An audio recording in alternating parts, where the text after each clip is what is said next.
Hey friend, welcome to reasoning expert. Am Rahul. तो देखो, आज मैं लेकर आया हूँ शॉर्ट वीडियो में कोडेड सिलॉजिज्म। देखो, कोडेड में क्या होता है कि आपको क्वेश्चन इस तरीके से दिया होगा, ठीक है। मैंने यहाँ पे डायरेक्शन नहीं दी है। देखो, डायरेक्शन लिखूंगा तो वो बहुत बड़ा बन जाएगा यहाँ पे। तो डायरेक्शन क्या दिया होता है, कुछ नहीं दिया होता, आपको थोड़ी सी स्टेटमेंट दी होगी और उसके बाद आपको ये चीज़ इतनी सी दिया होगा कि यहाँ पे डॉलर का मतलब क्या है, ऑल ARB। तो आपको क्या सीखना क्या होता है इसमें, देखो ये जो डॉलर सिंबल दिख रहा है, A B से लेना देना कुछ नहीं है। मैं यहाँ पे सिर्फ इतना बोला है कि डॉलर को क्या बोला है इन्होंने, ऑल बोला हुआ है।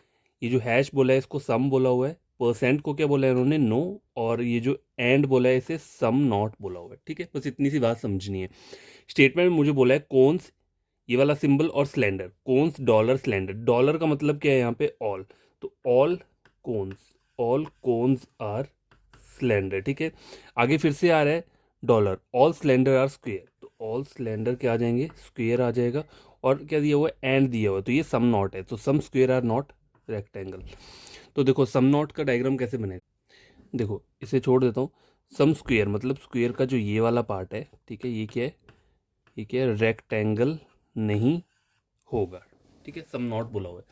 अब देखो, कंक्लूजन में दो कंक्लूजन दिए हुए हैं, रेक्टेंगल एंड कोन, ठीक है। एंड बोला हुआ है,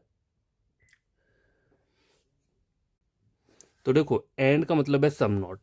तो सम रेक्टेंगल, देखो सम रेक्टेंगल आर नॉट कोन, ऐसा कहीं आपको दिख रहा है यहाँ पे, मुझे तो नहीं दिख रहा। मुझे तो ये बोला कि सम स्क्वेयर आर नॉट रेक्टेंगल, लेकिन दूसरा वाला क्या है, ऐसा कुछ नहीं है। तो ये चीज़ क्या हो रही है, डाउटफुल हो रही है।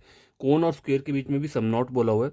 सम कोन आर नॉट स्क्वेयर, देखो सम कोन आर नॉट स्क्वेयर, ठीक है। तो सम कोन आर स्क्वेयर तो मुझे पता है, लेकिन सम कोन आर नॉट स्क्वेयर, ठीक है, ये टोटली गलत बोल रहे। देखो, सारा का सारा कोन स्क्वेयर बन रहा है, ठीक है। और ये यहाँ पे ये सम नॉट का बोल रहा है, तो ये वाला जो हुआ ना, ये वाला जो गलत हुआ, ये क्या हुआ, डेफिनेटली डज नॉट फॉलो वाला गलत है। ये जो है, ये कौन सा है, ये डाउटफुल वाला गलत है, जहाँ पे हमें पता नहीं होती। लेकिन यहाँ पे ये वाला डेफिनेटली डाउटफुल वाला क्यों है, क्योंकि इसने क्या किया, हमारी स्टेटमेंट को गलत करने को बोल रहा है, ठीक है। तो जहाँ पे आंसर क्या रहेगा आपका, neither one nor two follows, ठीक है, यही आंसर रहेगा, ठीक है। तो डायग्राम आप जब भी बनाते हो, डायग्राम बढ़िया तरीके से बनाया करो, ठीक है। सम नॉट के लिए हम क्या करते हैं, पार्ट, इतना सा पार्ट लेते हैं, और बस ये हमें ये पता है कि स्क्वायर वाली साइड से क्या बोला है, सम नॉट बोला है रेक्टेंगल को। लेकिन इसका मतलब ये नहीं है कि रेक्टेंगल वाली साइड से भी स्क्वायर को क्या होगा, सम नॉट बन जाएगा, ठीक है। सिर्फ यहाँ से बोला हुआ है।